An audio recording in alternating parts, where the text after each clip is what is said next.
Assalamualaikum warahmatullahi wabarakatuh. Kembali lagi kawan di Legenda Catur Dunia.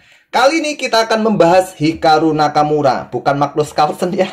Mungkin kalau Magnus terus-menerus bikin bosan mungkin, tapi nggak ada bosannya juga admin kalau melihat permain Magnus Carlsen. Tapi apa salahnya kita gantian mengulas Hikaru Nakamura yang bermain di title Tuesday hari Rabu kemarin lusa.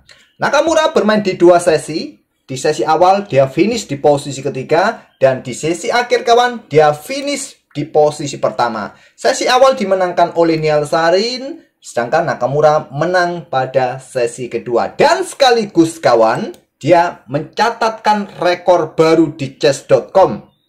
Terutama setelah menang atas Jeffrey Xiong pada game ke-8.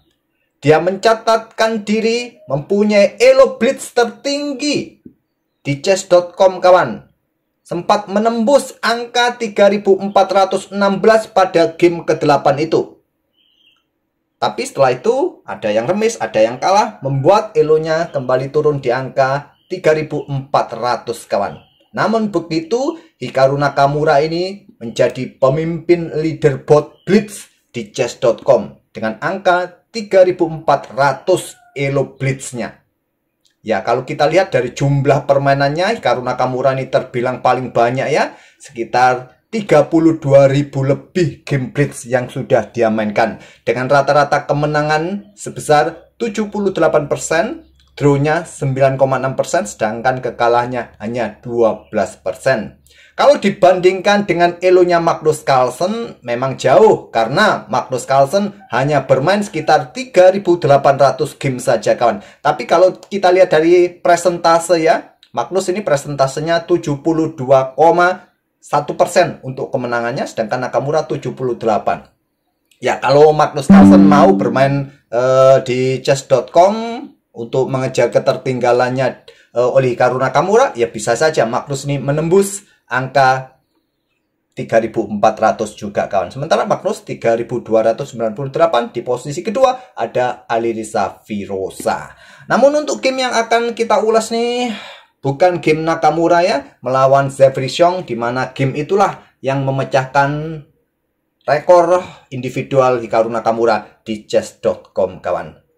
Luar biasa Hikaru Nakamura. Langsung saja kita ke papan analisisnya kawan. Itulah tadi sedikit informasi mengenai pencapaian Hikaru Nakamura di chess.com.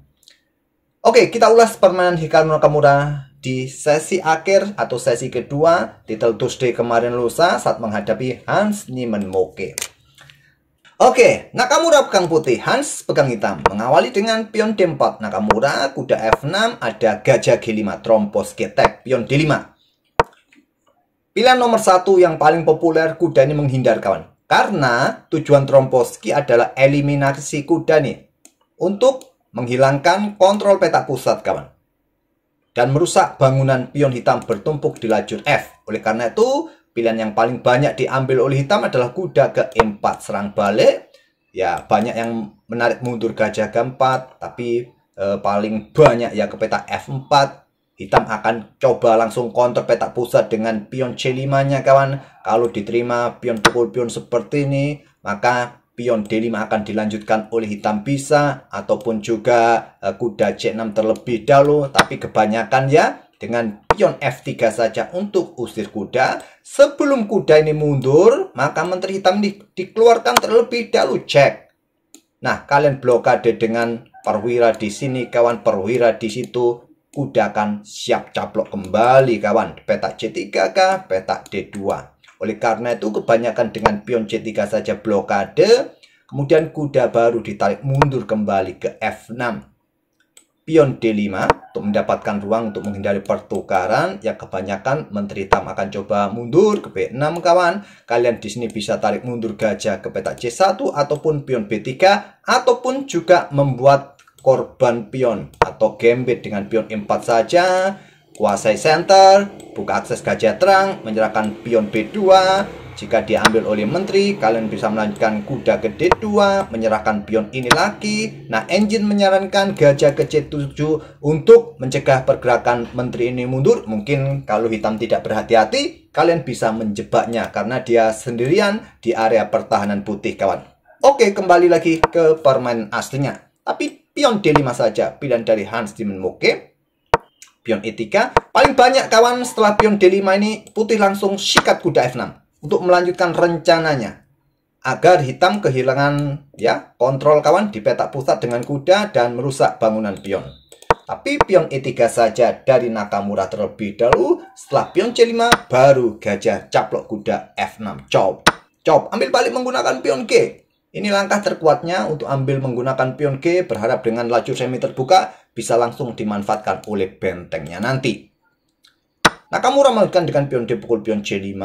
Pion E6 sekarang untuk coba rebut kembali. Nakamura dengan pion A3 gajah ambil pion C5 lanjut Hans Simon. Kuda F3 ada kuda C6 dan Nakamura dengan pion B4.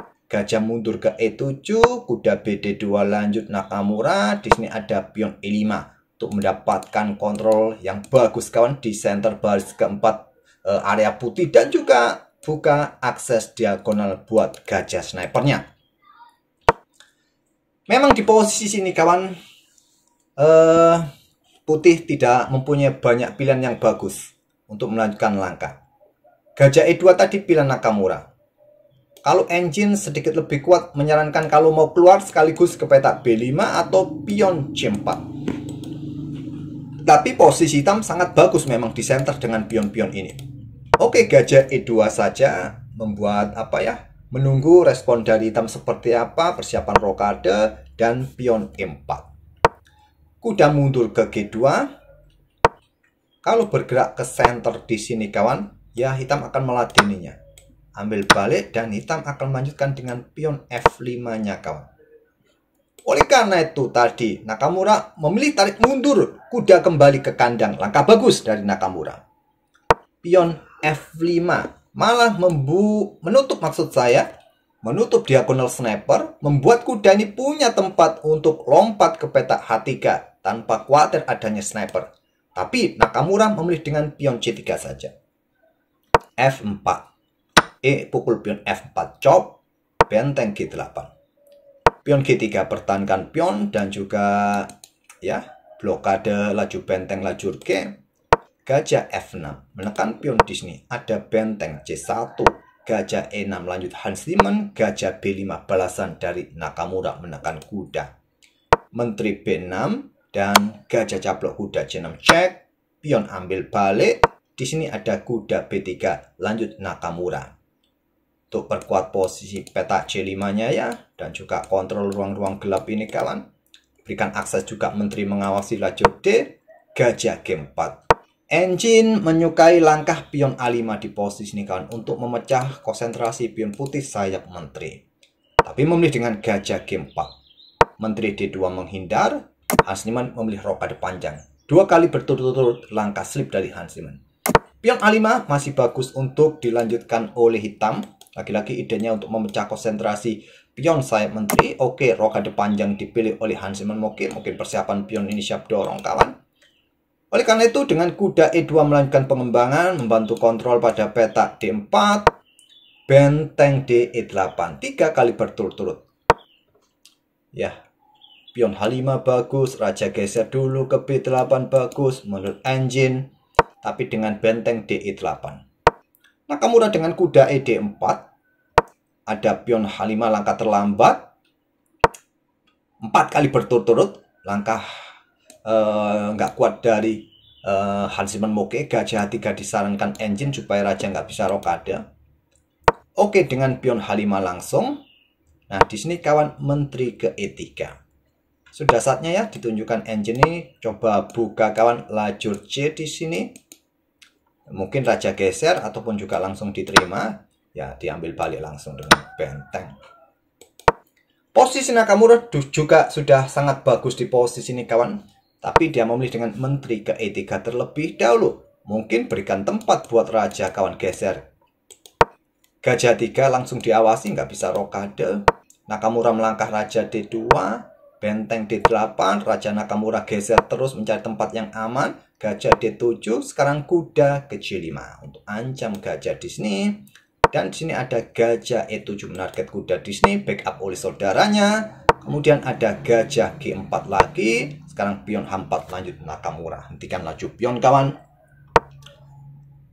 Menteri B5. Lanjut Hansiman Moke. Mau kemana menteri? Pion A4.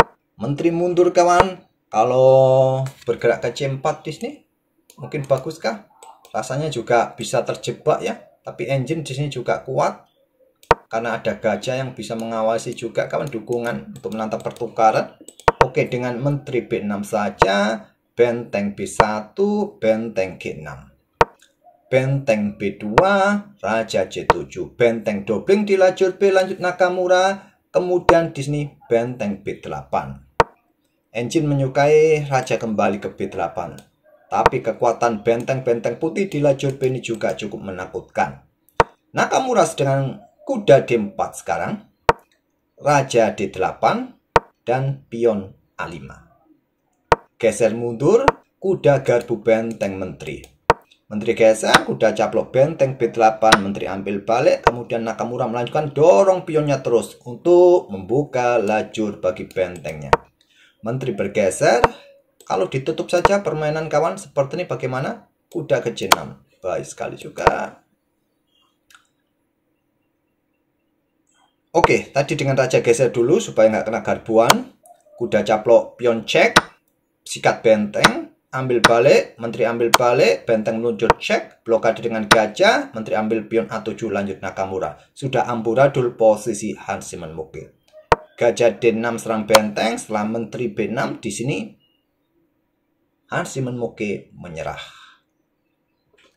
Ya, apabila berlanjut seperti ini, raja naik ke sini, ya menteri pukul menteri cek, ya ambil, jatuh, ya lebih baik langsungnya menteri pukul menteri di sini, ambil balik, ya satu langkah tadi ya terlewat ya. Setelah menteri pukul menteri ini, Hansiman langsung menyerah. Kalau dilanjutkan ya benteng 8 yang ambil menteri B6 dan sepasang benteng sudah nggak bisa kalian lawan, nggak bisa kalian lawan.